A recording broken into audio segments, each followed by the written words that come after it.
j'ai un thème qu'on va partager ici. Le thème est juste le chemin parcouru. Le chemin parcouru. Le chemin parcouru. C'est que ça te dit déjà quelque chose. Et nous allons rapidement partir dans notre test de base, qui est le livre des Actes, chapitre 2, versets 1 et 16. Le jour de la Pentecôte, ils étaient tous ensemble dans le même lieu. Tout à coup, il vint du ciel un bruit comme celui d'un vent impétueux, et il remplit toute la maison où ils étaient assis. Des langues, semblables à des langues de feu, leur apparurent, séparées les unes des autres, et se posèrent sur chacun d'eux. Et ils furent tous remplis du Saint-Esprit, et se mirent à parler en d'autres langues, selon que l'Esprit leur donnait de s'exprimer. Or, il y avait en séjour à Jérusalem des Juifs, hommes pieux, de toutes les nations qui sont sous le ciel. Au bruit qui eut lieu, la multitude accourut, et elle fut confondue parce que chacun les entendait parler dans sa propre langue. Ils étaient tous dans l'étonnement et la surprise, et ils se disaient les uns aux autres, « Voici, ces gens qui parlent ne sont-ils pas tous galiléens?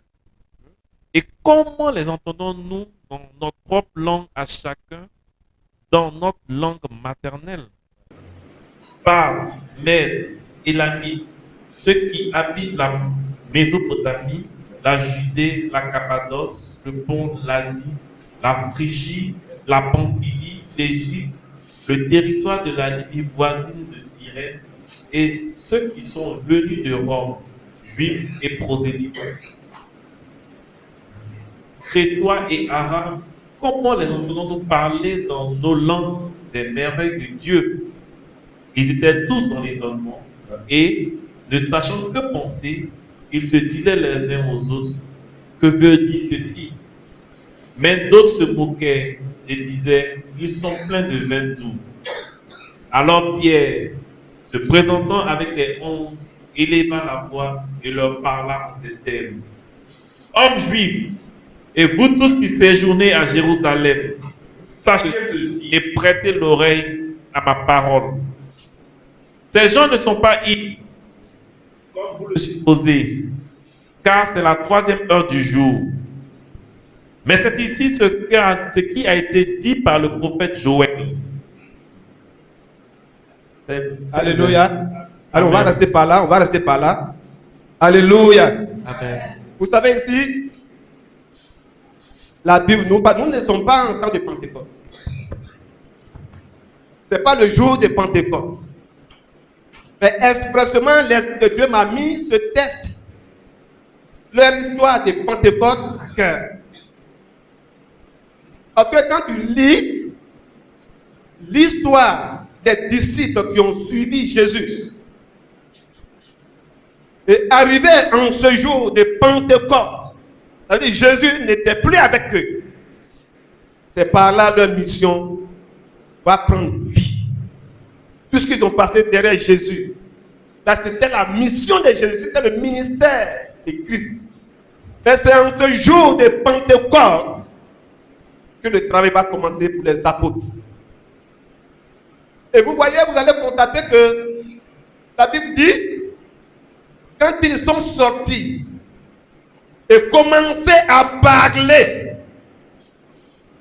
en quoi? En leur langue maternelle? Non. Mais chacun libérait, donnait des messages à partir de ce que le Saint-Esprit lui inspirait. Et quand tu es baoulé, tu entends un baoulé. Tu es bêté, tu comprends un bêté, tu es guéri, et ainsi de suite. Alléluia.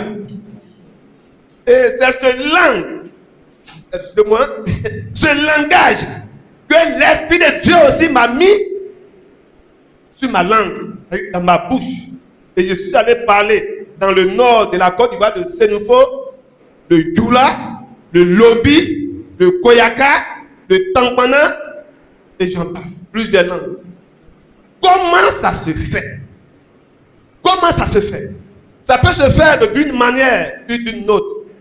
C'est pour nous dire déjà que toi, en tant que chrétien, tu es un disciple de Jésus-Christ. Et ton travail à faire, c'est annoncer l'évangile, annoncer le royaume des cieux à toute la création. Mais vous allez voir, j'ai dit le chemin parcouru.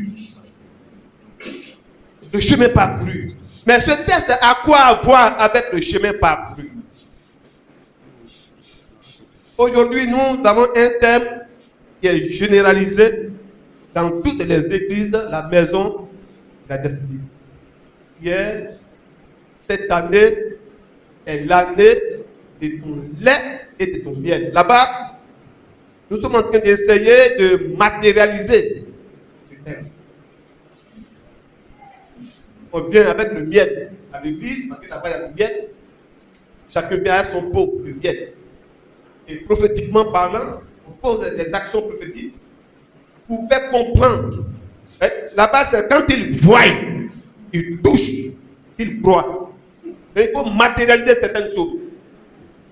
Et je leur ai dit, c'est quand je vais revenir, on va maintenant faire pour lait. Je vais boire du lait. Je vais sucer du lait cette année. Amen. Et Dieu merci. Notre Père, le révérend Georges Amouakou Prépé, nous a inculqué la culture de la richesse. Amen. La culture de la richesse. Mon frère, ma soeur, le général vient de dire tout à l'heure, le bishop Jules, il a annoncé, il a donné un programme le samedi, il ne faut pas manquer. Alléluia. Amen. J'ai parlé du chemin parcouru. Cela est mon histoire. Cela est mon histoire. Et j'ai touché juste les principes bibliques. D'où est partie la mission des apôtres. Et comment, si vous lisez, vous continuez, vous allez voir que les gens vont les traiter des personnes qui ne sont pas instruites. Vous voyez, elles ne sont pas instruites, mais quelles sont ces personnes? Ce n'est pas ceux qu'on voyait sur l'eau en train de pêcher. Mais comment ils arrivent à nous convaincre, à nous parler de tout ce qu'ils sont en train de dire? Donc ce texte m'a interpellé. Nous parlons ici maintenant de chemin parcouru. Vous voyez, ta force, si tu es ici ce matin, ta force, ta puissance, ton pouvoir se trouve dans ton chemin parcouru. Dans ton chemin parcouru. Première année de ma mission, deuxième année, troisième année, il fut un temps, j'ai dit à ma femme, on va quitter les lieux. On va partir. Ici, ce n'est pas possible. Les 3 premières années dans l'église, près de déjà 80 à 100 personnes, offrandes. D'abord, on ne connaissait pas 10 000. Offrandes, chaque dimanche. Si tu as beaucoup eu, c'est 2000. 2000. Beaucoup, je dis beaucoup, sinon 1000 francs, 800. Et les jetons 10 francs, 25, 50 francs, si quelqu'un a mis 100 francs, c'est trop beaucoup. J'ai 4 enfants. C'est moi-même qui ai payé ma maison. Et juste après, je n'arrive pas à comprendre comment j'ai pu. Il y a un frère, un bishop qui me dit, pas employer le mot survivre. Bishop Esso. Il dit, comment j'ai su vivre? Bien survivre.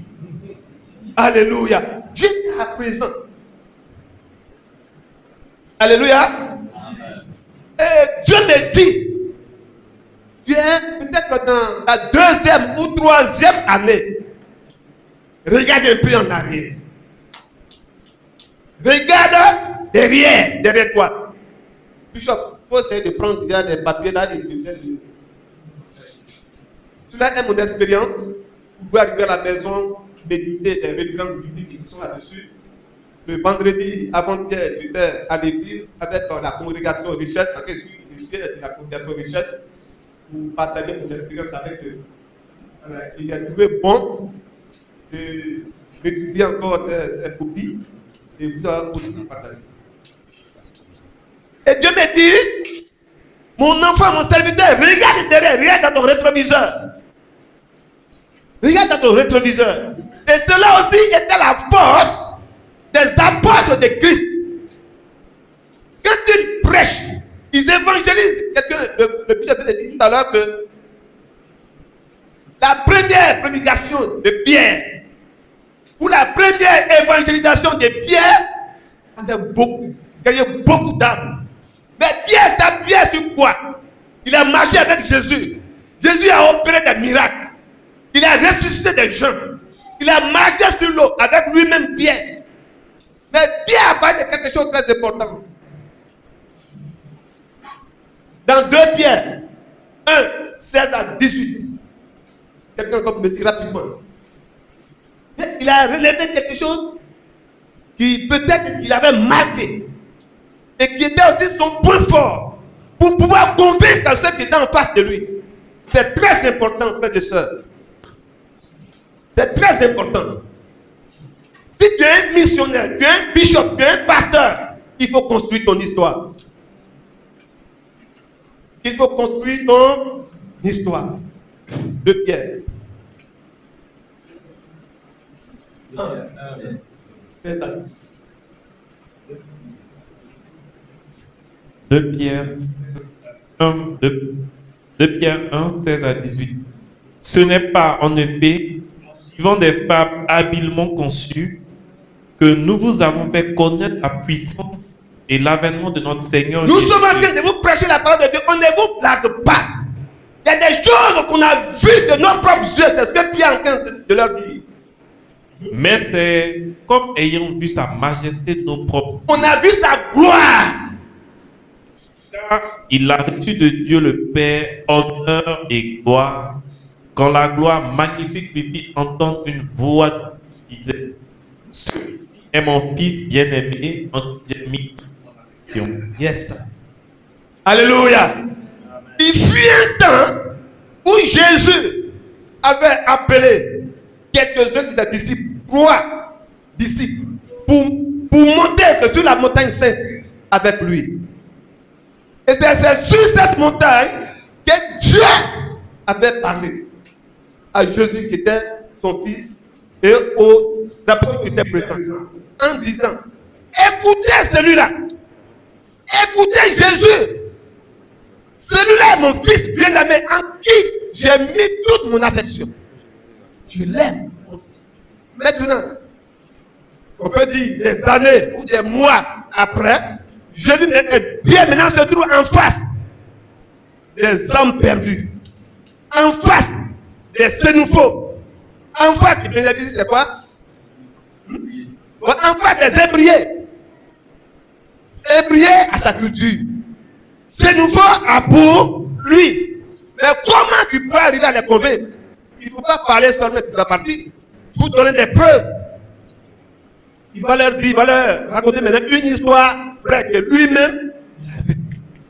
Jésus, il est le Fils de Dieu Tout-Puissant. Jésus, il est l'agneau de Dieu. C'est vrai. Mais toi, Pierre, qu'est-ce que tu as vu?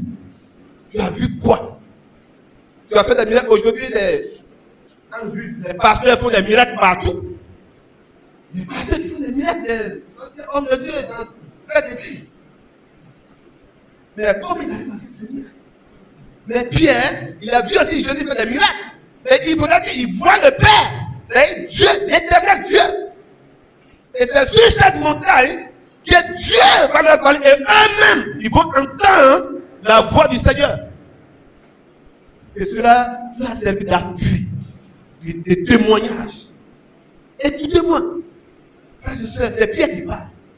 Tout ce que je suis en train de vous dire ne sont pas des discours vains. Je ne suis pas en train de vous blaguer. Je dis moi-même Pierre. Moi-même Pierre. J'étais sur la montagne avec Jésus. Où Dieu lui-même m'avait parlé. Tout ce que je suis en train de dire sont des vérités, des pures vérités. Alléluia. Donc frères et sœurs, c'est très important.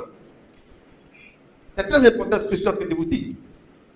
C'est pourquoi, je le disais tout à l'heure, cela était ma force et est mon expérience.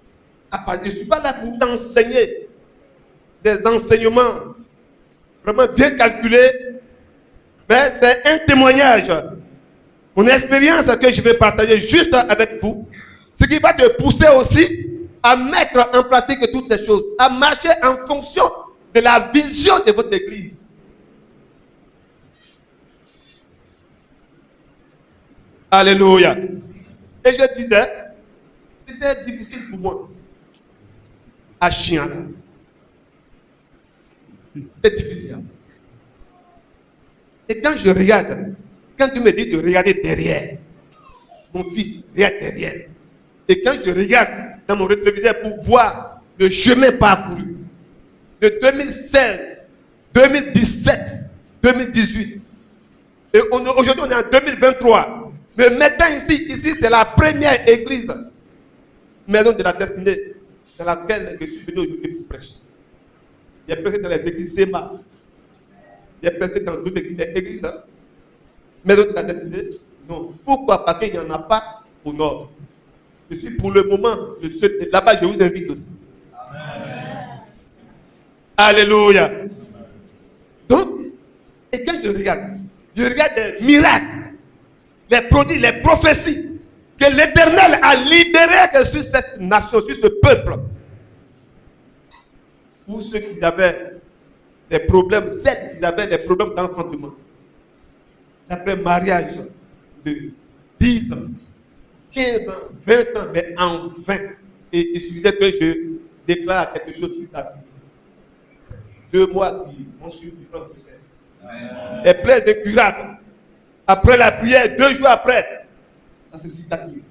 Vous allez voir bientôt, j'ai dit à Franck de saisir tout cela sur une clé.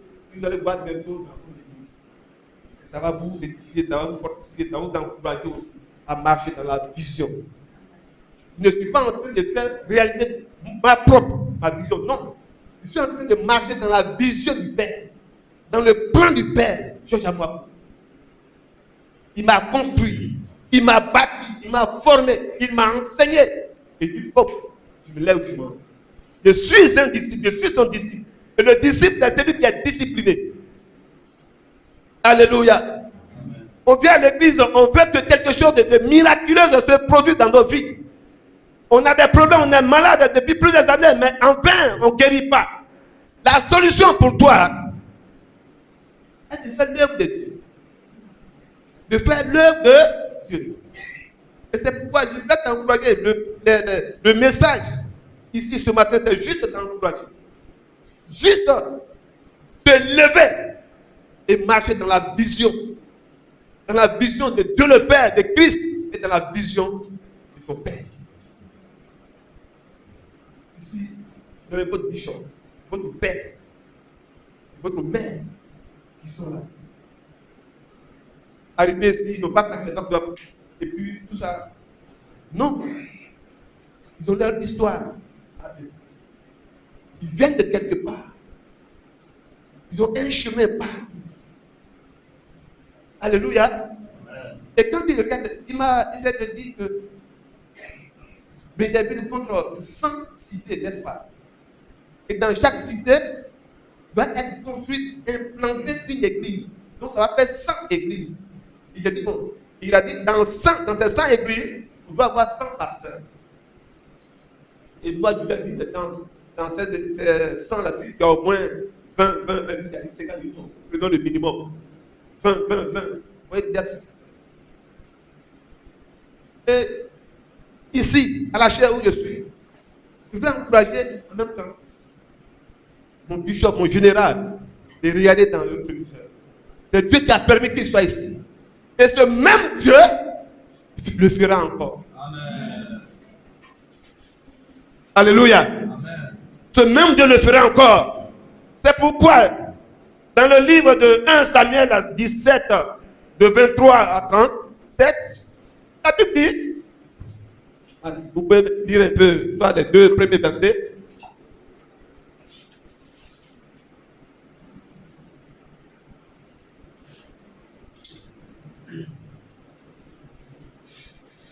pour pouvoir foncer, pour pouvoir vaincre la lutte, pour pouvoir réussir ton projet.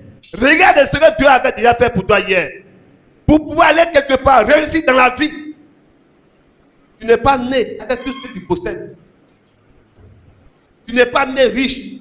Tu n'es pas né fonctionnaire. Tu n'es pas né bishop. Comme le patriarche Job le disait. Il y a sa femme, lorsque sa femme lui avait dit, mais maudit le Seigneur, maudit que tu meurs. Avec tout ce que je suis en train de perdre, je ne suis pas né avec toutes ces choses. Mais si il y a tout ça aujourd'hui, c'est par sa grâce. C'est Dieu qui m'a rendu riche. On va écouter un peu l'histoire de David. On va entrer dans un temps royal. Mais pendant que je suis en train de te dire quelque chose, pendant que je suis en train de te parler de mon expérience, focalise-toi sur ta situation. Tu es ici dans cette église, temple, gloire de notre destinée. Ce n'est pas du hasard. C'est par rapport à ta situation. C'est par rapport à ta vie. Dieu connaît ton besoin. Il connaît tes problèmes. Il t'a déposé dans cette église parce qu'il veut changer ta vie, parce qu'il a un plan pour toi. Et il te dit juste de regarder derrière. Tu n'es pas né chrétien, mais tu es devenu un enfant de Dieu ici, ce matin. Alléluia. On va écouter la conversation entre David et le roi Saül. Saül dit à David, tu ne peux pas aller te battre avec ce Philistin, car tu es un enfant et il est un homme de guerre dès sa jeunesse. David dit à Saül, ton serviteur faisait perdre les brebis de son père. Et quand un lion, un ours venait en enlever une du troupeau, je courais après lui, je le frappais et j'arrachais la brebis de sa gueule. S'il se dressait contre moi, je le saisissais par la gorge, je le frappais et je le tuais. C'est ainsi que ton serviteur a terrassé le lion et l'ours, et il en sera du Philistin. De cet ainsi concis, comme de l'un d'eux, car il a insulté la main. David dit encore, l'Éternel, qui m'a délivré de la griffe du lion et de la part de l'ours, me délivrera aussi de la main de ce Philistin. Et Saül dit à David, va, et que l'Éternel soit avec toi. Alléluia. Alléluia. Ce sont mes encouragements pour toi, frère. Bien-aimé, voilà le petit David qui devait aller affronter son problème. Il devait aller affronter Goliath. Aujourd'hui, quand on prêche, on prend l'image de Goliath pour symboliser un peu ce qui est devant la situation que nous devant nous. Ces problèmes, les difficultés, ce que nous traversons. Et comme le roi Saül, il connaissait Goliath, qui depuis son bas âge, il a combattu. C'est un homme de guerre. Il va dire cela au petit David, qui avait peut-être 17 ans. Mon petit, il fallait l'affronter. C'est trop petit pour la guerre. Qu'est-ce qu'il dit? Il va regarder le chemin parcouru. Où Dieu l'avait enlevé, dans le désert de la forêt. Alléluia. Un petit enfant qui va affronter des lions, qui va affronter des ours, des serpents, et j'en passe. Et il était toujours vivant. Il s'est vu qu'il s'est trouvé maintenant devant Saül. Et ensuite aller affronter le géant Goliath. Il a regardé en arrière et il a dit à Saül le roi, c'est lui, l'Éternel des armées d'Israël, qui m'a délivré de la griffe de l'ours et de la gueule du lion. Il me délivrera aussi contre ces Philistins. C'est un circoncis. Frère, tu peux ne pas donner un sens à ta vie passée, mais c'est très important.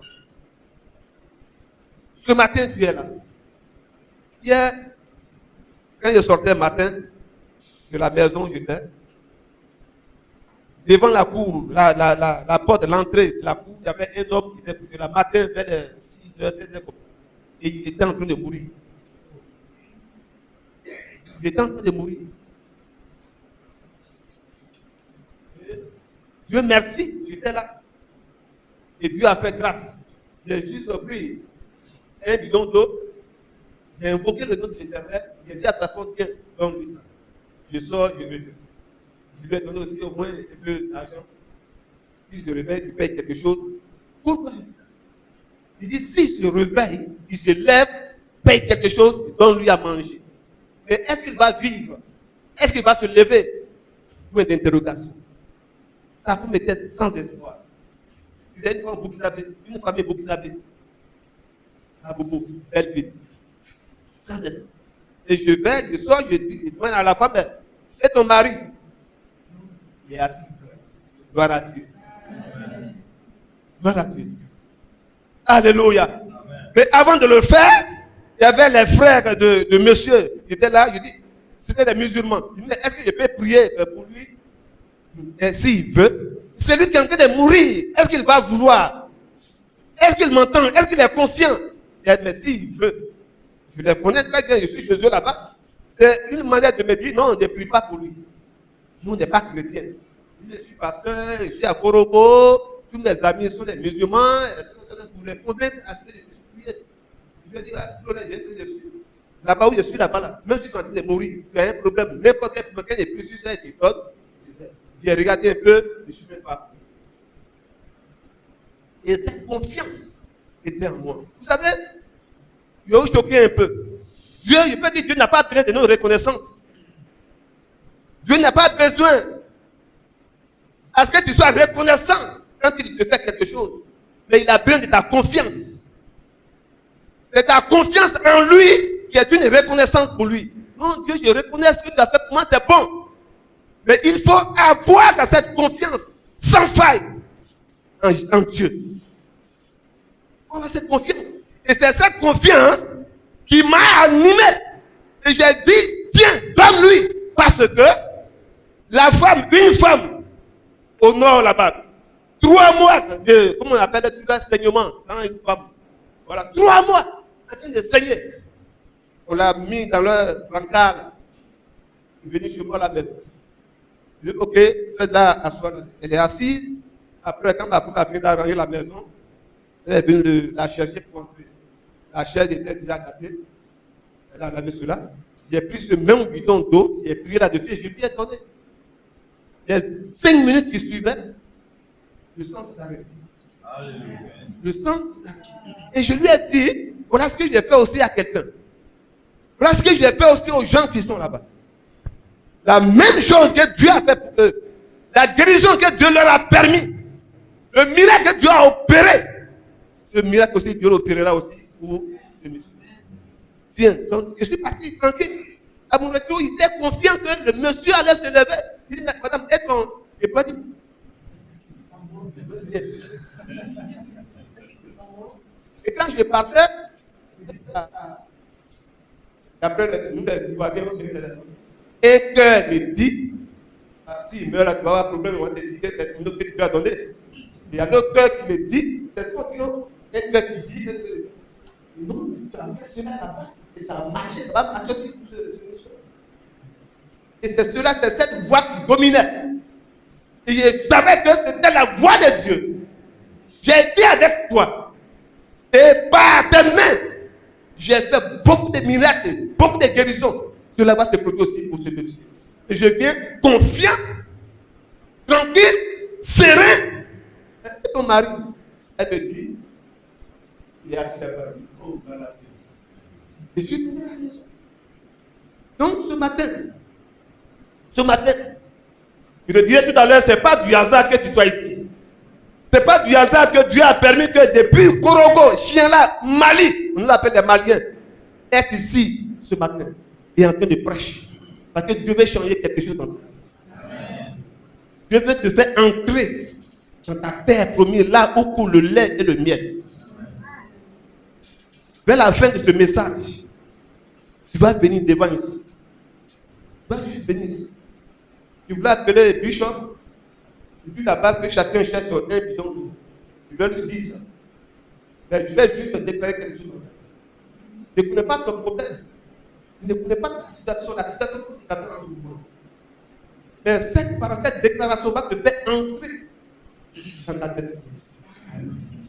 Quel quelle est ta destinée? Quel est ton besoin? Qu'est-ce que tu veux? Vous savez, quand Bartimée criait le nom de Jésus, Seigneur, fils de David, sauve-moi, aide-moi. Il avait tout un tas de problèmes. Il n'avait pas d'argent, il n'avait pas à manger, il n'avait pas de vêtements, il ne savait pas où entrer.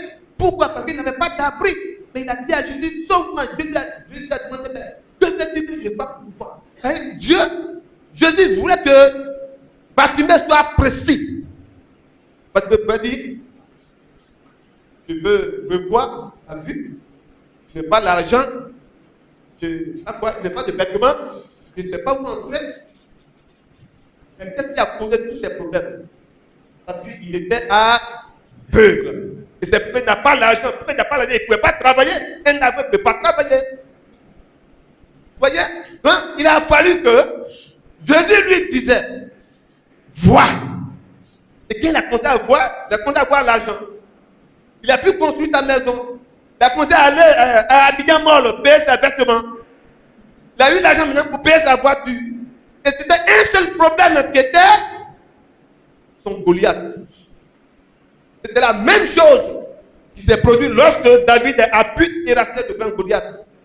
Quand Goliath est tombé, tous ces petits problèmes-là, tous ces problèmes d'enfantement, problèmes de travail, problèmes de mariage, voyage, ont commencé à libérer la voie. C'était les Philistins qui viennent. Alléluia. Alléluia. Donc, ton amen ne me convainc pas. Il faut m'encourager. Voilà. Il faut m'encourager un peu. Mais si c'est nous faut. Voilà. Je voudrais me faire inviter encore prochainement. Je vais quitter là-bas directement pour descendre ici. Amen. Voilà. Ça, c'était juste. C'est quand je viens faire le culte avec vous, la semaine dernière, pas été préparé. Oui, ça, on a fait ça la semaine dernière. Voilà. Alléluia. Je le dis pourquoi? Parce que l'Éternel est là. Jésus qui travaille. Il travaille. Il travaille encore. Il est le même Dieu d'hier qui a marché sur les eaux, qui a ressuscité, qui a guéri beaucoup de miracles. Il a fait. Il peut aussi le faire pour toi. Il peut aussi le faire pour toi. Alléluia. Il peut aussi le faire pour toi. Et c'est pourquoi je t'encourage. Sois un producteur de miracles. Mais il ne faut pas être seulement un consommateur de miracles. Le producteur de miracles, c'est un missionnaire. Le producteur de miracles, c'est celui-là même qui, matin, se lève et qui dit à son bishop, dans ce quartier, quel quartier de Benjamin, Belleville, c'est ça, je vais là-bas pour évangéliser. Afin que nous sommes déjà en 2024, 2023, bientôt 2024. Est-ce qu'on a déjà eu ces personnes? On a déjà annoncé à ces personnes, on a déjà fait rentrer ces personnes, on a déjà formé ces personnes, on a déjà ces personnes pour voilà, on a tous fait ça, tous ces trucs, on a déjà gagné. Donc c'est le moment. C'est le moment. Peut-être il y a quelque chose qui te maintenait. Il y a quelque chose qui te bloquait. Une situation quelconque. Mais ce matin, frère, cela va s'arrêter. Amen. Ça va s'arrêter. Amen. Alléluia. Pourquoi? Parce que je reconnais ce que Dieu a fait pour moi. Et c'est la confiance que j'ai mis en lui. Et c'est pourquoi, quand il dit, Dieu, quand il dit, la chose arrive, il ordonne, ça existe. Et par ma bouche, sur la base de la confiance que j'ai en lui, ce matin, ce que j'ai déclaré sur ta vie, là-bas, ça va arriver. Amen. Ce que je vais ordonner dans ta vie, ça va prendre place. Amen. Ça va exister. Amen. Et c'est juste mon histoire. C'est juste mon histoire. Je vais donner un témoignage pour peut-être terminer. Je pouvais en faire prendre plusieurs minutes pour en parler. Mais ce n'est pas possible. Je suis un missionnaire. Et vous allez voir sur cette fiche, j'ai mis un missionnaire fou. La folie missionnaire. Dans l'œuvre de Dieu là. Si tu n'es pas fou là, ne pourras rien faire. il ne pourra rien faire. Il ne pourra pas aller faire des âmes, gagner des âmes. On a décidé d'aller dans un gros village comme Chianla, aller en mission. On a été là-bas 2 à 3 fois, parler au chef du village, parler au chef de terre, parler au président de la jeunesse, présidente des femmes, ils nous ont donné le OK. Nous sommes allés, on a été dans le village 2 fois. Et 1 mois après, on a fait maintenant un programme pour y aller. Évangéliser, faire un programme d'évangélisation. Et j'ai chargé mon collaborateur, celui de secondaire qui s'appelait Michel, qui travaille à la sous-préfecture, un agent de la sous-préfecture, pour essayer de coordonner tout ça. C'est ce qui a été fait.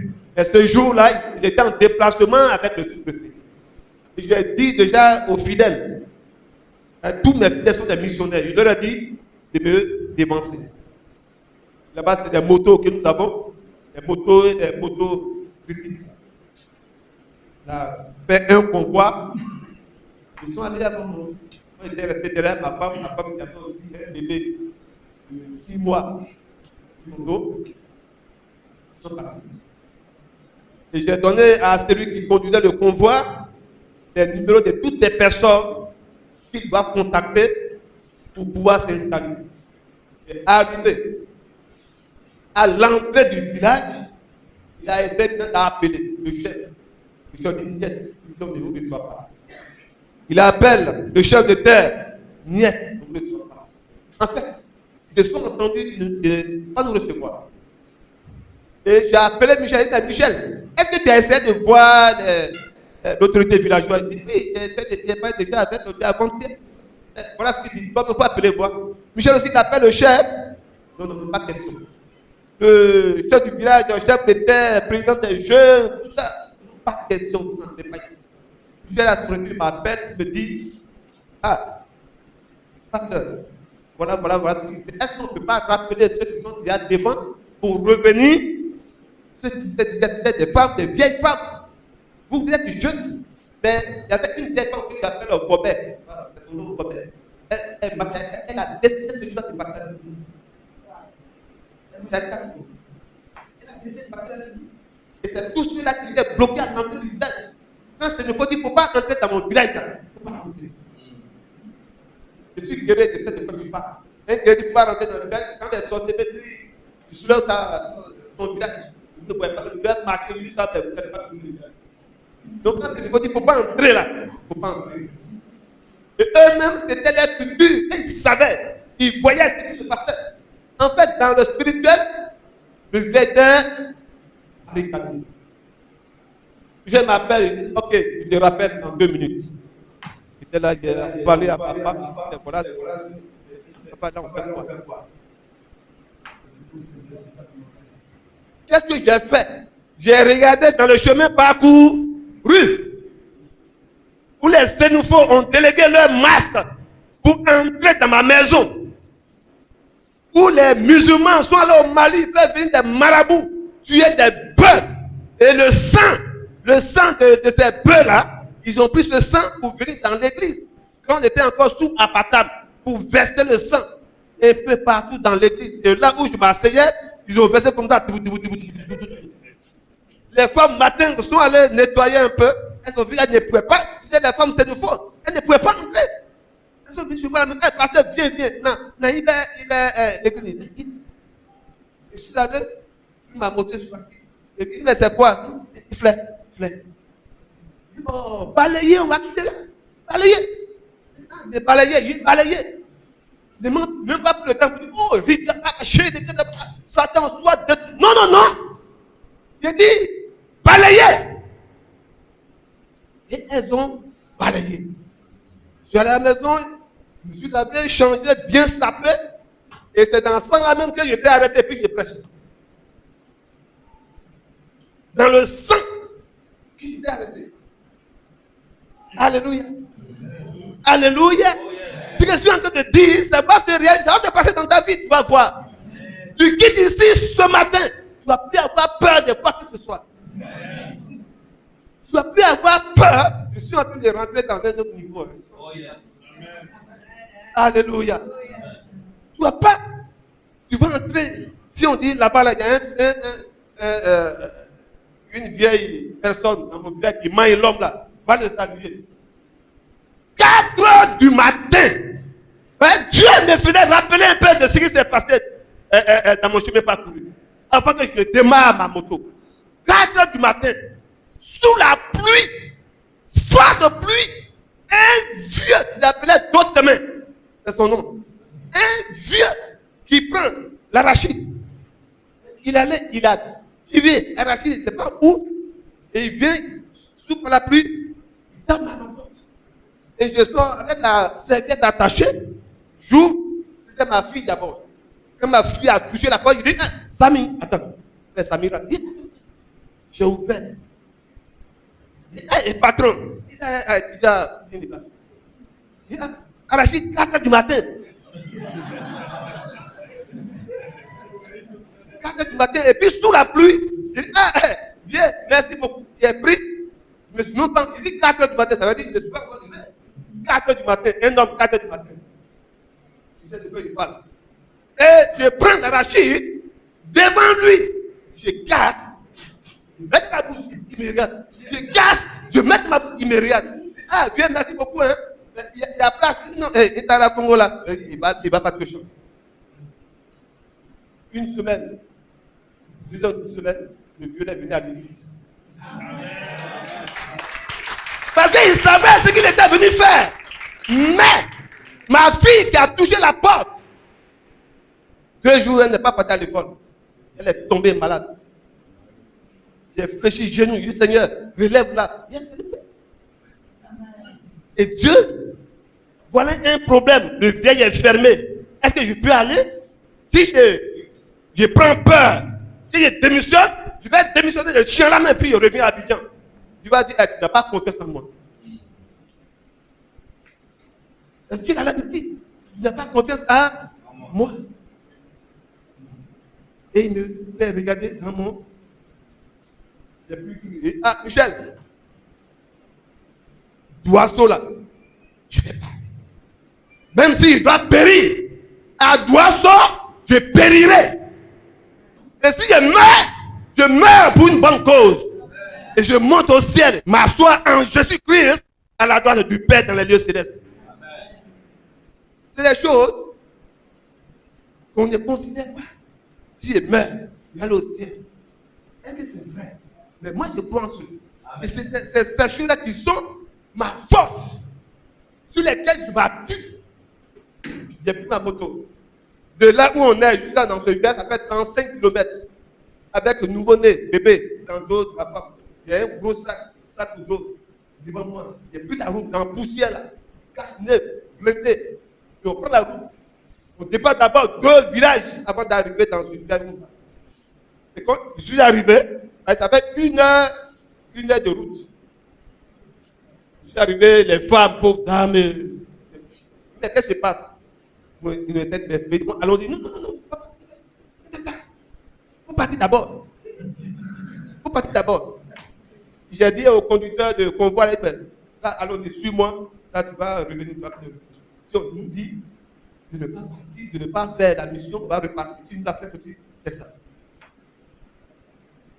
Et il y a quelque chose qui a traversé l'esprit, me dit que la même parole que Jésus a dit à ses disciples, si vous partez, dites, entrez dans une maison, dites-leur que la paix soit avec vous. Si vous recevez et qu'il vous offre quelque chose à manger, mangez.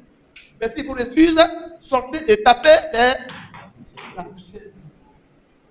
Ça serait une malédiction. Et c'est à ça que je regardais. Je dis, je vais chez le chef, puis me refuse à ce que je vais faire. Ma moto est partie. On passait d'abord chez le président des jeunes. Il s'attendait à nous. Peut-être il était caché quelque part. Il demande, il s'appelait Pissana. Il est sorti. Il est caché quelque part, il ne voyait. Je suis allé directement chez le chef. Il m'a installé, c'est ma femme. C'est assez maintenant, voilà Pissana qui venait aussi à sa bout.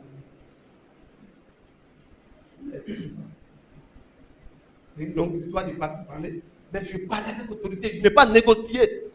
C'est-à-dire, on s'est dit la fois dernière, non, je n'ai pas négocié. Mais pourquoi vous empêchez ces pauvres dames, ces jeunes, ces enfants d'entrer dans votre village? On vient vous annoncer la bonne nouvelle de Christ et vous répondez, pourquoi on ne peut pas faire ça? Dieu venait de faire un miracle extraordinaire. Changer sa mentalité, changer sa pensée, changer sa monnaie, changer sa version. Oh frère et soeur, si tu es là, là où on t'avait refusé, tu quittes ici, repars là-bas. Tu vas changer leur mentalité, changer leur pensée, changer leur réponse à ta faveur.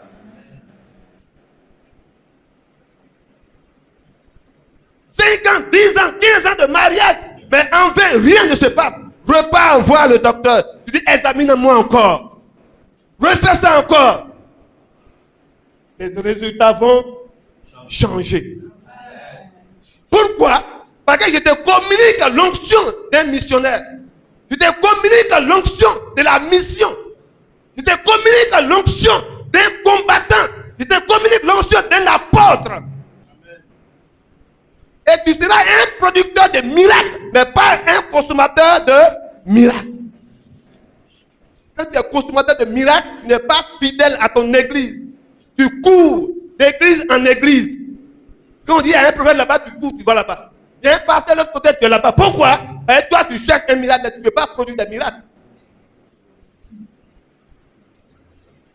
Et c'est ce que je mets dans la tête de mes fidèles. Et quand on est allé, je dis, quand on va partir dans ce village, c'est vous qui allez produire des miracles. J'ai des images ici. Elles n'ont jamais prié pour des malades. Elles n'ont jamais prié pour une situation difficile. Elles n'ont jamais fait des délivrances. Les jeunes, les hommes, les enfants n'ont jamais fait ça. Mais arrivé là-bas, je dis, voilà les vies, sauvez-les. Ils ont commencé à prêcher, à prier, à déclarer. Et des miracles opérés. Je nous dis, si tu crois, pas si tu crois pour avoir ta guérison, mais si tu crois que tu pars dans mission, il y aura des signes qui t'accompagneront. Amen. Mais pas, tu vas être guéri. Non, tu peux être guéri et ne pas être fidèle à ton église. Mais si tu reçois un esprit, une onction missionnaire, tu vas devenir plus que de. Donc, c'est cet esprit qui te communique ce matin. Amen. Cette onction qui te communique ce matin. Et quand tu es un producteur de miracles, en toi-même, on n'a qu'à donner à quelqu'un ce qu'on a. Tu peux donner à quelqu'un ce que tu possèdes. Alléluia. Ce que tu possèdes. Je connais des hommes de Dieu qui, leur femme était dans des problèmes d'enfantement. Mais le fait d'être constant dans leur mission, d'être fidèle dans leur mission, vous finissez. Celui-même que je connaissais a fait jumeau. Sa femme a fait jumeau.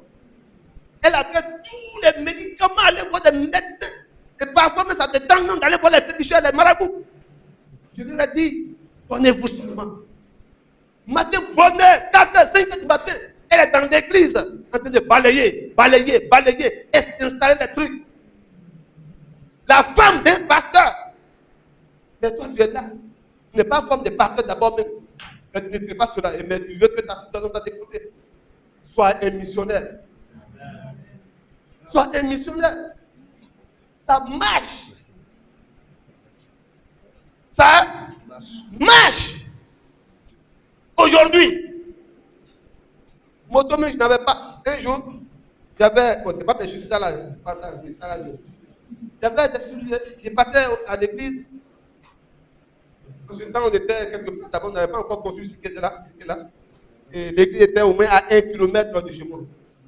Allez sur la route. J'ai soulevé mon pied comme ça, c'est bien habité. Et puis, resté un peu sur un incident, je suis retourné à la maison. Je suis parti à la maison. J'ai changé, j'ai porté, voilà, c'est ta fête. Il est revenu. Et aujourd'hui, j'ai fait le dessus que j'ai. Amen. Je marchais, quand on finit les fidèles prennent leur moto, là-bas c'est moto qui marche. Mais moi, je voulais faire la j'ai une voiture. Je voulais la moto, la femme va prendre la poussière. Et on marche, on va la maison. Aujourd'hui, la grosse photo que j'ai fait, c'est pas trop cher, mais il y a 550 000. Absolument. C'est rien, mais c'est des signes qui se présentent. Et bientôt, je serai milliardaire. Alléluia. Je suis quelqu'un, c'est un don, c'est une grâce pour moi. Je suis quelqu'un qui met la parole de Dieu en pratique. Je suis quelqu'un qui met. J'ai mis le disciple là. J'ai fait des disciples et fait faire des disciples. C'est parce que j'ai mis en pratique que je suis honnête. Et ce qu'on a reçu encore à Assini, je vais le mettre en pratique. Et je serai un milliardaire. J'ai déjà lancé même quelques trucs sur nos plateformes. Tout le monde a commencé à se dire, oh Bishop, je suis intéressé. Oh Bishop. Il est celui qui veut élever les bœufs là. Les bœufs, les moutons, les cabris, les porcs. Contactez-moi. Ça a commencé à se chercher. Oh, ça a commencé. Ça a commencé. Alléluia. Pourquoi? Parce que j'ai regardé dans mon rétroviseur. Regarde dans ta vie ce matin. Il faut regarder dans ta vie. Tu vas te souvenir de quelque chose. Tu vas te souvenir, rappeler de quelque chose. Tu étais en train de traverser des moments, de retrouver dans des moments, dans des situations difficiles. Et tu es arrivé à t'en sortir. Cela n'avait pas été ta force. Mais c'était la grâce de Dieu. Et cette grâce de Dieu demeure toujours. Elle demeure toujours. Ce sont des signes que Dieu est en train de te présenter. Quand Dieu parle au peuple d'Israël, il leur dit, c'est moi qui vous ai fait sortir des griffes de Pharaon. Je ne change pas, je suis le maire. Je suis le maire. Faites seulement ce que je vous dis. Faites seulement ce que je vous dis. Et il te dit ce matin. Il me charge de te dire ce matin. Ce matin, quand tu t'es levé et tu es venu ici pour recevoir sa parole, c'est une grâce pour toi. Il a fait cela pour que tu saches qu'il est avec toi. Et il sera toujours avec toi. Tu vas te lever.